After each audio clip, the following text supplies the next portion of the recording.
Uttara milestone কলেজের আকাশে হঠাৎই কালো ধোঁয়ার বিস্ফোরণ। F7 BGI মডেলের একটি যুদ্ধ বিমান হু হু করে নেমে আসে শিক্ষার্থীদের কোল জুড়ে। ক্লাসে বসে থাকা কেউ জানত না আর কয়েক মুহূর্ত পর পুড়ে ছাই হয়ে যাবে তাদের জীবন, স্বপ্ন, হাসি, সবকিছুই। আর বিমানটি সেটি চালাচ্ছিল স্কোয়াড্রন লিডার তৌকির। মাত্র 1 বছর হলো তার বিয়ে হয়েছে, বাসায় এখনো নতুন বউয়ের হাসি। তেমন ছুটি মেলে না বলে ঘুরতে যাওয়া হয়নি কোথাও। প্রশিক্ষণ শেষ হলে হয়তো হয়ে উঠতেন একজন দক্ষ সাহসী স্কোয়াড্রন, বাঁচিয়ে রাখতেন আকাশপথের নিরাপত্তা। কিন্তু সেই আকাশ গিলে ফেলল তাকে।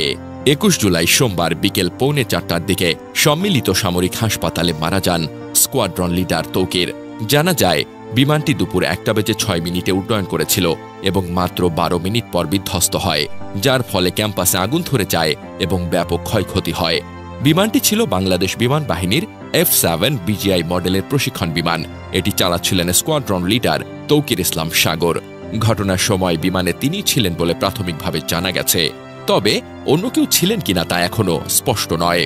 বিমানটি মাইলস্টোন কলেজের হায়দার হল নামক ভবনের ছাদে, বিশেষ করে ক্যান্টিনের ওপর আছড়ে পড়ে। এটি কলেজের প্রাথমিক শাখার কাছাকাছি, যেখানে প্লে গ্রুপ থেকে 7ম শ্রেণীর ক্লাস চলছিল। সৌভাগ্যবশত দুর্ঘটনার কিছুক্ষণ আগে প্রাথমিক শ্রেণীর ক্লাস শেষ হয়েছিল, তবে কিছু শিক্ষার্থী এখনও ভবনে ছিল। বিমান বিধ্বস্ত হওয়ার সাথে সাথে আগুন ধরে যায়, যার ফলে ধোঁয়ার কুণ্ডলী ও বিকট শব্দে ক্যাম্পাসে আতঙ্ক ছড়িয়ে পড়ে। শিক্ষার্থী ও শিক্ষকরা ভয়ে চিৎকার করে এবং অনেকে দৌড়ে নিরাপদ স্থানে যাওয়ার চেষ্টা করেন। তবে ঢাকার মতো জনবহুল ও ঘনবসতিপূর্ণ শহরের আকাশে প্রশিক্ষণ বিমান উড্ডয়ন একটি চরম অপরিণামদর্শী ও দায়িত্বজ্ঞানহীন সিদ্ধান্ত বলে আমরা মনে করি। এ ধরনের ঝুঁকিপূর্ণ কার্যকলাপের মাধ্যমে সাধারণ মানুষের জীবনকে সরাসরি বিপদের মুখে ঠেলে দেওয়া হয়, যা কোনোভাবেই গ্রহণযোগ্য নয়। এই ঘটনায় অনেক তাজা প্রাণ ঝরে গেছে। এ দায় শুধু একটি দুর্ঘটনা বলে এড়িয়ে যাওয়া সম্ভব নয়, এটি ছিল চূড়ান্ত অপেশাদারিত্ব ও খামখেয়ালিপনার নির্মম প্রতিফলন।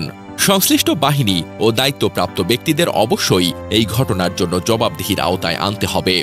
জানা যায় বিমান দুর্ঘটনার সময় ক্লাস চলছিল প্রাথমিক শ্রেণীর শিশুদের। হঠাৎ বিকট শব্দে কেঁপে ওঠে স্কুল ভবন, আর ধোঁয়ার কুণ্ডলিতে আতঙ্ক ছড়িয়ে পড়ে।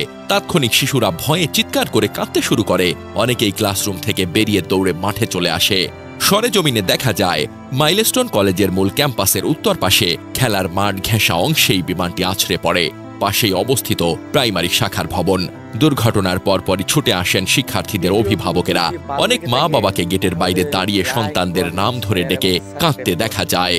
নাবিলা নামের কলেজ শাখার এক শিক্ষার্থী বলেন, বিকট শব্দ হতেই ক্লাসের শিশুরা ভয় পেয়ে চিৎকার শুরু করে। আমরা বুঝে উঠতে পারছিলাম না কি হয়েছে। জানালার পাশে ধোঁয়া দেখা যাচ্ছিল। কিছু শিক্ষার্থী দৌড়ে নিচে নেমে যায়। বাচ্চারা ভেতরেই ছিল, কেউ বের হতে পারেনি।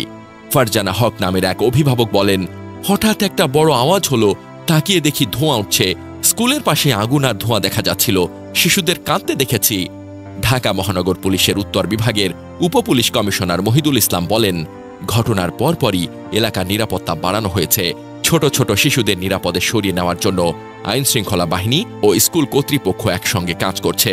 অন্যদিকে উত্তরায় বিমান বিধ্বস্তের ঘটনায় দগ্ধ হয়ে অন্তত ৩৫ জনকে ঢাকা মেডিকেল কলেজ হাসপাতালের বার্ন ইউনিটে পাঠানো হয়েছে বলে জানিয়েছেন উত্তরা আধুনিক মেডিকেল কলেজ হাসপাতালের চিকিৎসক ডাক্তার অমলকান্তি নাথ। তিনি বলেন, আহতদের মধ্যে যারা কম গুরুতর তাদের হাসপাতালেই রাখা হয়েছে, তবে যারা এসেছেন সবার শরীরেই দগ্ধ হওয়ার চিহ্ন রয়েছে।